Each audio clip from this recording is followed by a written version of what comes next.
ಕರ್ನಾಟಕ ಸಮಾಜ ಸೇನೆ ಅಂತ DSS ಇಂದ ನಮಗೆ ಏನು ಪ್ರಾಬ್ಲಮ್ ಅಂದರೆ ನಮ್ಮ ಗೌರ್ಮೆಂಟ್ ಹಾಸ್ಪಿಟಲ್ ಹತ್ರ ಸ್ಟಾಪ್ ಕೊಡ್ತಾ ಇಲ್ಲ ಬಸ್ಗಳು, ಕಂಡಕ್ಟರ್ಗಳು ಏಕಾಏಕಿ ಮಾತಾಡ್ತಾ ಇದ್ದಾರೆ.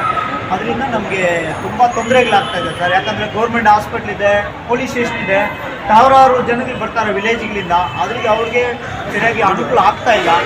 ಇದ್ರ ಬಗ್ಗೆ ನಮಗೆ ಮಾಹಿತಿ ಬೇಕು ಸರ್, ನೀವೇನು ಹೇಳ್ತೀರಿ ಸರ್? ಇನ್ಮೇಲೆ ಸರಿ ಆಯಿತು, ಹೋಗೋ ಕಂಡಕ್ಟರ್ ಎಲ್ಲ ಹೇಳಿ ಅಲ್ಲಿ ಹಚ್ಕೊಂಡು ತಿರ್ಗಿ ಈ ಕಡೆಯಿಂದ ಹೋಗೋರು ಹಚ್ಕೊಳ್ರಿ, ಆ ಕಡೆಯಿಂದ ಬರೋರು ಹಚ್ಕೊಳ್ರಿ, ಆರಾಮಾಗಿ 5 ರೂಪಾಯಿ ಟಿಕೆಟ್ ತೊಗೊಂಡು ಹಿಂಗೆ ಇಳಿಸ್ಕೊಳ್ರಿ. ಸರ್ ದಯವಿಟ್ಟು ನೀವು ನೋಟಿಸ್ ಹಾಕಿ ಸರ್, ಈ ಥರ ತಿಳ್ಸಿ ಕಂಡಕ್ಟರ್ಗೆ ಹೇಳಿದ್ರೆ ಅವ್ರಿಗೆ ಅರ್ಥ ಆಗಲ್ಲ. ನೀವು ನೋಟಿಸ್ ಹಾಕಿ, ಒಂದು ದೊಡ್ಡ ನೋಟಿಸ್ ಹಾಕಿ, ಇದು ನಮಗೆ ಒಂದು ವಾರದ ಒಳಗಡೆ ಈ ಸಮಸ್ಯೆ ನಮ್ಗೆ ಕ್ಲೋಸ್ ಮಾಡ್ಕೊಡ್ಬೇಕು ಸರ್. ಇಲ್ಲ ಅಂದ್ರೆ ನೆಕ್ಸ್ಟ್ ನಾವು ಧರಣಿ ಮಾಡ್ತೀವಿ ದೊಡ್ಡದಾಗಿ. ಇಲ್ಲ ಏನು ಆಗಲ್ಲ, ಇನ್ಮೇಲೆ ಆ ಥರ ನಿಲ್ಸಕ್ಕೆ ಹಚ್ಕೊಳಕ ಹೇಳ್ತೀವಿ, ಕ್ಲಿಯರ್ ಮಾಡ್ತೀವಿ. ಮತ್ತೆ ಇದು ಒಟ್ಟು ತಪ್ಪನಹಳ್ಳಿವರೆಗೂ 5 ಬಸ್ಗಳಿಂದ ವಿಷಯ ತಿಳಿಸಿ ಹೇಳ್ತೀನಿ.